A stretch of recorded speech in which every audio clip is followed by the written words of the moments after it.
Up until 2 years ago, I thought I knew my husband. I thought our 7 years of marriage meant something, that the promises whispered at the altar carried weight, that the man who held our daughter in his arms every night was incapable of hurting me. I was completely mistaken. My name is Maya. I have been a nurse for 9 years. I work the night shift at Central Hospital, and I always believed my profession taught me to read people, to notice signs, to recognize danger before it materializes. But the danger was sleeping beside me every night, and I had no idea. Before I begin, subscribe to the channel and tell us in the comments which country you're watching from. Your participation keeps this community alive, where we share stories that need to be told. Because this story almost wasn't told. I almost died without ever knowing the truth. And now I will tell how everything changed that Wednesday morning, when I decided to check the baby monitor app in the hospital parking lot. It was 6:15 in the morning when I parked my car. The shift had been exhausting. 12 straight hours, 3 emergencies, 1 patient we almost lost at 4 a.m. My body was begging for a bed. My eyes burned with fatigue, but something made me grab my phone. I can't explain it. Maybe mother's intuition. Maybe fate trying to save me. I opened the baby monitor app, the one we had set up in Marie's room, our 3-year-old daughter. The little one was asleep, as always, her face so peaceful, softly lit by the moon-shaped nightlight. But the audio wasn't coming from her room. It was coming from the kitchen. And there were voices. 2 voices I knew all too well. "Are you sure 30 milligrams is enough?" Paul's voice, my husband, sounded tense, nervous. "Baby, I'm a pharmacist. Trust me." That second voice froze me completely. 30 milligrams in her coffee will perfectly imitate a stroke. No one will suspect a thing. She works night shifts. She's always stressed, barely sleeps. It's the perfect setup. Frida, my best friend, the one who had introduced me to Paul 10 years ago, our maid of honor, Marie's godmother, the woman who had dinner at my house every Sunday. I couldn't breathe. "And the insurance?" Paul asked. $1.5 million, net. It'll be in your account in 60 days. 60 days. The time they plan to wait after burying me before spending my life insurance money. My hands were shaking so much I almost dropped my phone. "What if someone investigates?" he asked, his voice worried. "Not about me, about being caught." "Paul, the pills have no taste, no smell. They'll dissolve completely in the coffee. Symptoms will start in about 30 minutes. She'll collapse, go into respiratory arrest, and that's it. It'll look natural." And what they said next was even more cruel, just like it happened with her mother. With her mother. With my mother. The world stopped spinning. My mother died 8 months ago. A sudden stroke at 55. Paul had made her lunch that Saturday. I was working. When I got home, she was already gone. And now I knew. It wasn't a stroke. It was murder. But that was only the beginning. I was completely shaken. And it didn't stop there. What I discovered next was so much worse. My body went into autopilot. Years as an emergency nurse had taught me how to react under pressure. While my mind screamed, my hand was already recording. Every word, every quiet laugh, every twisted detail of the plan my husband and my best friend had to kill me. "When are you going to do it?" Frida asked. "Tomorrow morning." She gets home from the hospital around 7, takes a shower, and always comes downstairs for coffee before going to bed.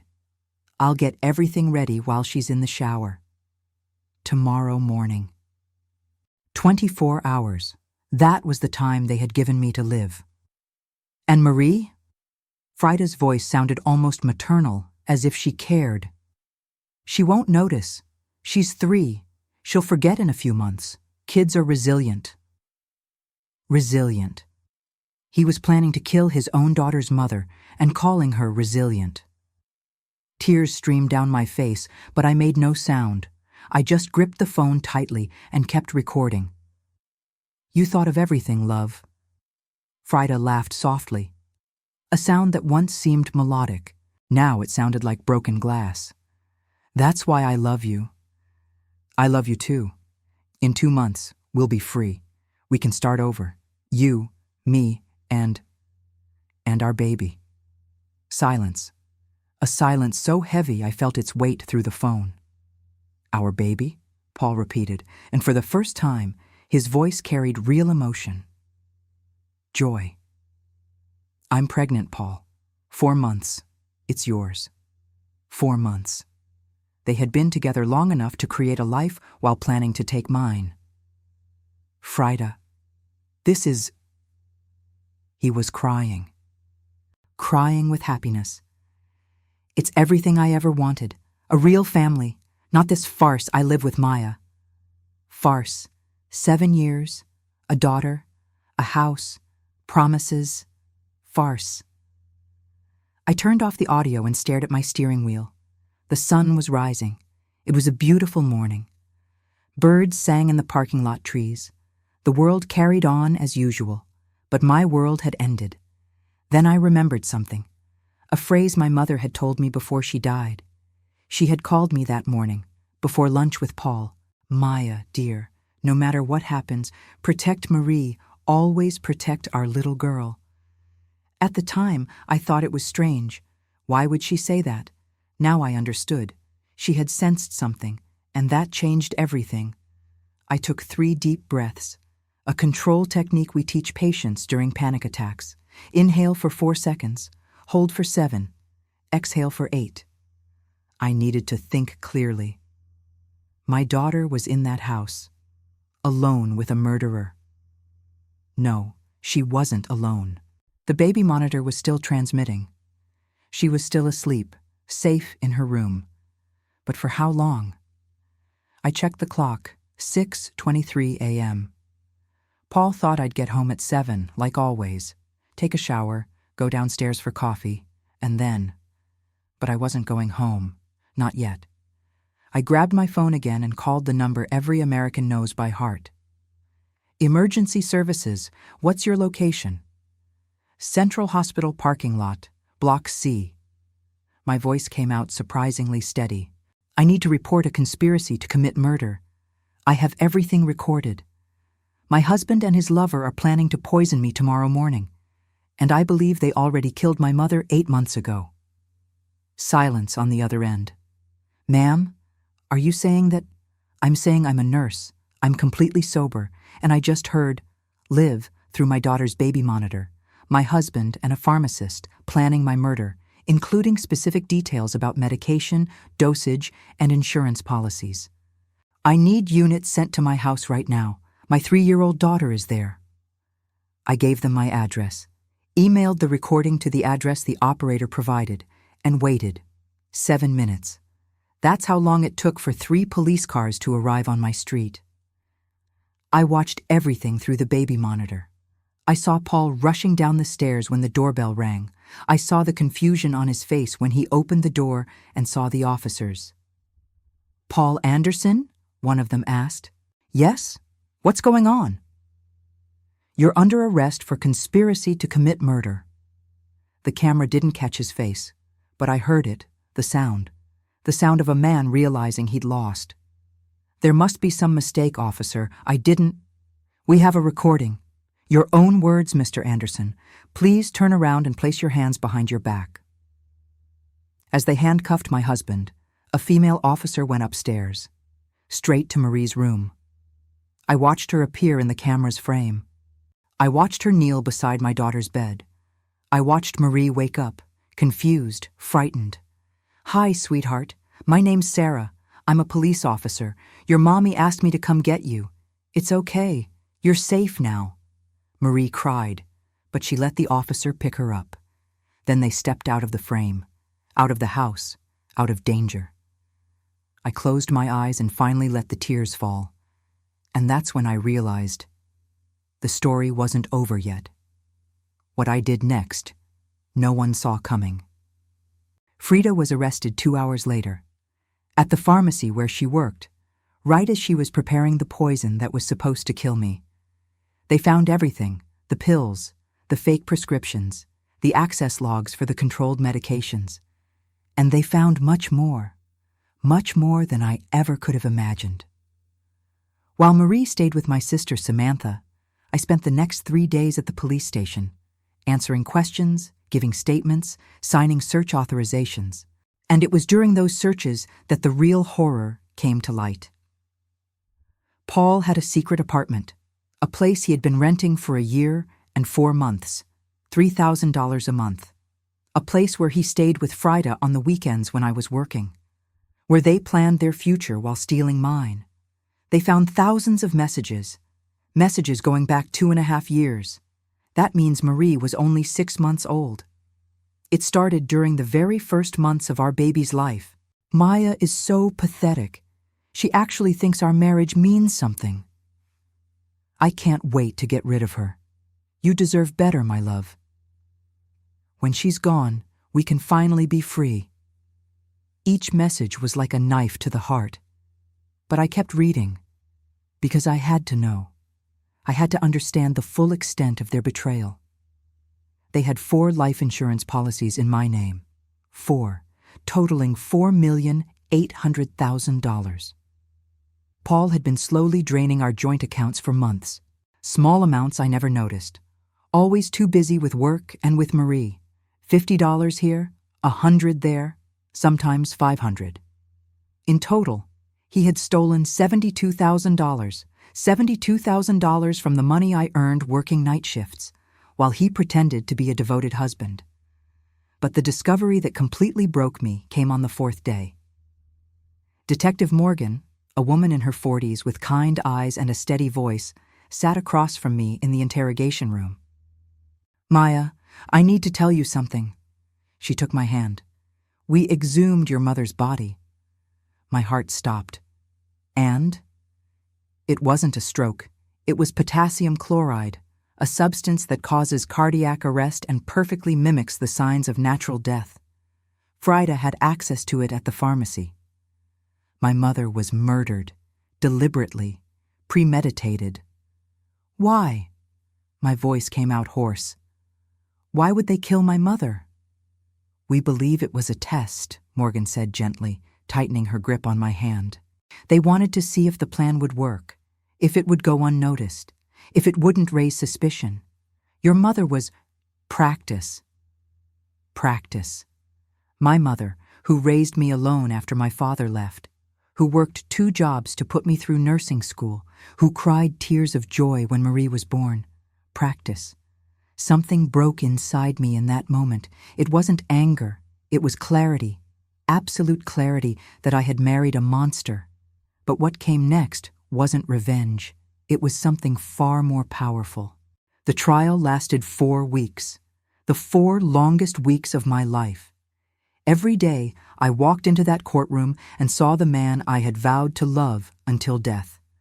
Only now, he was in handcuffs, wearing an orange jumpsuit. His eyes showed no remorse, only anger at being caught. The prosecution presented overwhelming evidence: the baby monitor recording, the text messages, the financial records, the insurance policies, the secret apartment, the toxicology report from my mother's body, and Frida's testimony. She made a deal, testified against Paul in exchange for a reduced sentence. She told everything: how it started, how he convinced her to help, how they planned every detail. "He told me he didn't love Maya," Frida cried on the witness stand. "He said being with her was an obligation, that Marie was an accident, that his real life was with me." Accident. Marie, my perfect daughter, was an accident. The defense tried everything. They argued that Paul was under Frida's influence, that she was the manipulator, that he was the victim. But the evidence didn't lie. The messages clearly showed it was Paul who first suggested the murder. He was the one who pressured Frida to get the drugs. He orchestrated everything. After 4 weeks, the jury deliberated for 2 hours. 2 hours to decide the fate of the man who had tried to kill me. In the case of the state versus Paul Anderson, on the charge of conspiracy to commit first-degree murder, How does the jury find? Guilty. In the case of first-degree murder of the victim, Eleanor Hayes? Guilty. Eleanor Hayes, my mother. Finally, justice. The judge issued the sentence a week later. Life in prison without the possibility of parole for Paul. 33 years for Frida with the possibility of parole after 22. When I walked out of the courthouse that day, the sun was setting. Marie was waiting in the car with Samantha. When she saw me, she ran. "Mommy!" I picked up my daughter and hugged her so tightly, she complained. "Mommy, that hurts." "I'm sorry, sweetheart." I kissed the top of her head. "I'm sorry for everything." That night I made a decision. We were going to start over, far from that city, far from those memories. Samantha agreed to come with us. She had lost our mother too. She understood the pain. We moved across the country to Seattle, where the rain washes everything away, where no one knew us, where we could just be Maya, Marie, and Samantha. 3 women rebuilding their lives. I put all the insurance money, the $4,800,000 Paul had wanted so badly, into a trust fund for Marie. I didn't touch a cent. That money carried blood, pain, my mother's death. Marie would have access to it when she turned 25. And she would decide what to do with it. As for me, I went back to work. Nursing was all I knew, all I loved, helping people, saving lives, even after almost losing my own. 18 months passed. The pain is still there. Some days are harder than others. Some mornings I wake up and still hear Paul's voice planning my death. But other mornings I wake up and hear Marie laughing in the next room. And on those days, I know I survived. I won. Eventually, I met someone. Daniel. A literature professor, kind, patient. He wasn't scared off by my story. I don't know if it will work out. I'm still learning to trust again. But I'm trying and trying. That's already a victory. The lesson. Today, when I look back, I realized something important. It wasn't the baby monitor that saved me. It was intuition. That small voice inside me that told me to check my phone that morning. That stopped me from just driving home. That protected me when I needed it most. We all have that voice, but we don't always listen to it. I almost didn't. I almost ignored it. I almost put my phone away and drove home, to my death. This story isn't just about betrayal or murder. It's about paying attention to the signs, to your instincts, to the little things that feel wrong, even when you can't explain why. My mother tried to warn me, with that strange phrase, with the way she looked at Paul during her last months alive. I didn't pay attention, and she paid the price. But I won't carry guilt for the rest of my life, because the guilt isn't mine. It belongs to those who chose to kill, who chose to betray, who chose to destroy families for money. Marie sometimes asks about her father. "Where's Daddy?" And I tell her the truth, at least the truth that fits her age. Daddy did bad things, and he's in a place where people who do bad things have to stay. But you and I are safe. And that's what matters. One day, when she's older, I'll tell her the full story. I'll show her how a simple baby monitor saved our lives, how the technology we use to protect our children ended up protecting me too, how sometimes miracles come disguised as coincidences. And I'll teach her the most important lesson I've learned, that no matter how much you love someone, no matter how many years you've spent together, no matter how many promises were made, always trust your instincts, always pay attention, always protect yourself and the ones you love. Because sometimes the difference between life and death is simply opening an app at the right moment. If this story touched your heart, subscribe to the channel and tell us in the comments which country you're watching from. Your participation keeps this community alive, where we share real stories of strength, dignity, and second chances. Because everyone deserves a second chance, even those who almost didn't live to tell their story.